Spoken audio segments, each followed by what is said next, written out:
High, good afternoon. কেমন আছো বন্ধুরা? তো আজকে এই কাঁচা আমটা দেখতে পাচ্ছ, কিন্তু এবছর আমি কাঁচা আমের ডাল খাই না। প্রত্যেক দিন ভাবি আমি আমের ডাল খাবো, কিন্তু খাওয়াই হয়নি। তো কালকে আমি বাজারে গিয়ে দেখলাম সব ফাঁকা আম, কাঁচা আম কুচি একটাই পেলাম। তারপর তো এই ডাল দিয়ে আজকে আমের ডাল খাবো। তো দেখি এই আমটা কাঁচা হয় না পাকা হয়, তোমাদের সামনে আমি কাটছি। মোটামুটি কাঁচা আছে। তো যেরকমই হোক, আজকে আমের ডাল বানাবো। আর আজকে আমার খেতে লাগবে, তবে একটু মিষ্টি মিষ্টি লাগবে, আমি জানি না, বেশি টক টক লাগবে না। দেখো আমটা মোটামুটি পেকেই গেছে, খাঁচা না কিন্তু পেকে গেছে। যাই হোক, এটা কি খাওয়া যাবে নাকি আমের ডাল? দেখা যাক কেমন হয়। কাঁচা না হলে এরকম ছোটো না, পাকা না হলে এরকম ছোটো না, পেকে গেছে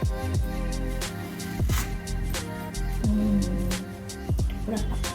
তারপর আমি এটা দিয়ে আমের ডাল বানাবো। তাহলে ঠিক আছে, ডালগুলো দিয়ে আমার ডালগুলো সিদ্ধ হচ্ছে, দেখতে পাচ্ছ। তারপর ওই ডাল সিদ্ধ মাঝখানে আমি আমার আমগুলো পরে ঢেলে দেবো। মোটামুটি সিদ্ধ হয়ে গেছে। তো আমি পাকাই খাঁচা না, পাকাই হয়ে গেছে, পাকা আমগুলো আমি ঢেলে দিচ্ছি।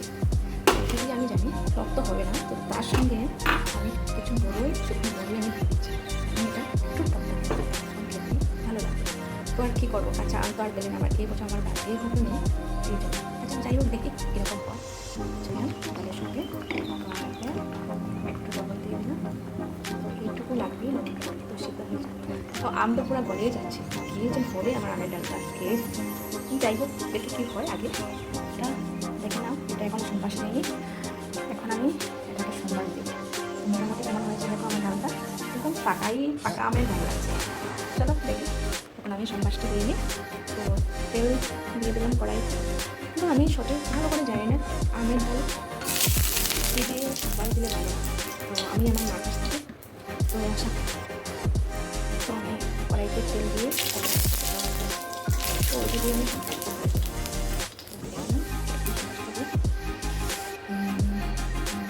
তো একদম একটু জল দিয়ে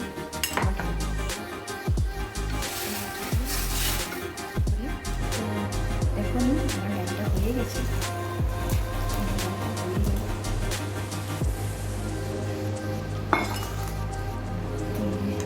দেখে না কীরকম কালার হয়েছে। তোমরা এসে যাও আমার সঙ্গে, আজকে দুপুরে আমের ডাল খাবে। থ্যাংক ইউ দেখার জন্য। একটু বড় বড় টুকরা বুঝতে পারছি, এটা কী যেন দিয়েছি, আম না অন্য কিছু দিয়েছি। এটা হলো আম আর সঙ্গে বড় হলো টক আমের ডাল।